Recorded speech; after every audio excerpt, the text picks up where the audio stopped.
Hello everyone, this is Raiden. And this article on their website about Marvel wanting to do 90s comics. Again. I mean, you just gotta point and laugh at them.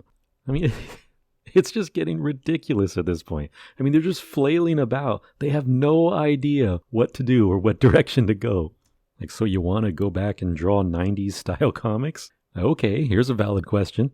Who's going to draw them? You alienated everybody that could. And let me just drop this sobering bit of history. Marvel couldn't acquire 90s style talent in the 90s. All of their top talent left to form Image in 92, the same year depicted here in this header image. I mean, they stood on the backs of Image artists for years after they left, and they continue to do so. In Image, they were just snapping up any and all new artists they can get, because we just all saw the best artists in the industry just jump ship and form their own thing, and that's where all the artists wanted to go. They wanted to be a part of the new thing because that's where all the best were. And don't try to tell me, well, it was the writing of the 90s, because it wasn't. Nobody was going to follow a cadre of writers that break off and form their own label. The art is what drove that era. And when this was 92, this was 2 years into the 90s decades, and Marvel lost all their top talent, and they're saying they want to go back to the 90s. I think Marvel is looking at that era through rose-colored glasses and ignoring what was really going on at the time. It's like they're just looking at the numbers from that decade and saying, hey, these sales were great, let's do that again. And it's like, dude, no, context. This was the explosion of that variant cover crap that, I admit, I was part of that problem. X-Men #1 had 5 variants and I got them all, even that double gatefold one that had the horrible coloring in it. So I'm to blame for the proliferation of that nonsense. I was like 13 or 14, and I didn't know any better, and I regret contributing to the success of that tactic. So do they really want to revisit an era that turned someone like me into a cynic that turned my back on Western comics for decades? Do they really want to try and recapture those old days? Man, the old days are busted. And in their mad dashes to acquire new talent, both Marvel and Image acquired artists that weren't ready yet. And there was some fugly artwork coming from both houses.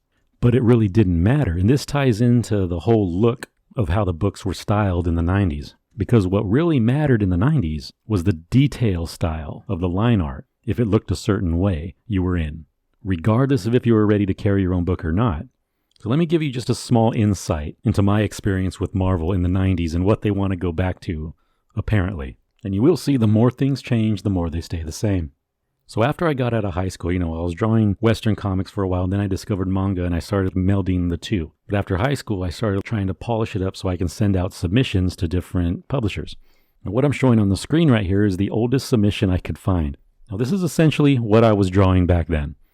Now why I'm showing this is just to illustrate that my art was very different looking from most of the artists at the time. But more importantly, that it wasn't total shit.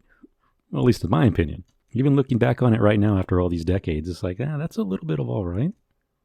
Now, the rejection letters I got back were all typical fare. No thanks, but no thanks, or you need to work on this, you need to work on that, except when it came to Marvel and this one particular editor. The letter I got back from him just said, don't send me anything else unless it looks like Spawn. That's verbatim. Don't send me anything else unless it looks like Spawn. This is a glimpse into their corporate mindset of the 90s. It was probably the stance of the other publishers as well, but they weren't so stupid as to blurt it out like that in a rejection letter. Now let's juxtapose that information against this Marvel article.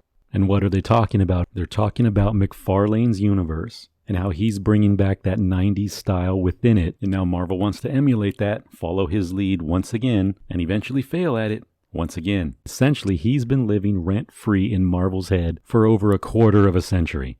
Because does anyone remember that artist Stephen Platt, who was a Moon Knight artist that was suddenly the biggest thing ever? Because I picked up that book on one of my friends' behest. Now look at this Platt guy's art, it's awesome. So I picked up the book and I looked at it. And I flipped through it and it was not awesome. Anatomy's all wrong, he couldn't draw females to save his life, and inexplicably Spider-Man kept showing up because Platt's detail line art was exactly like Todd McFarlane's. So he was given his own book and labeled the hottest new artist.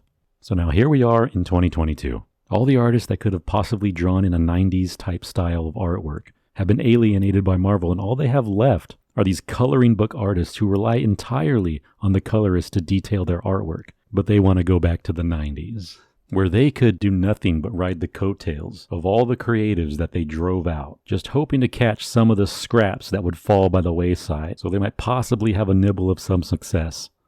And given the current state of Disney Marvel, it jibes. What's old is new again. You can't fix stupid.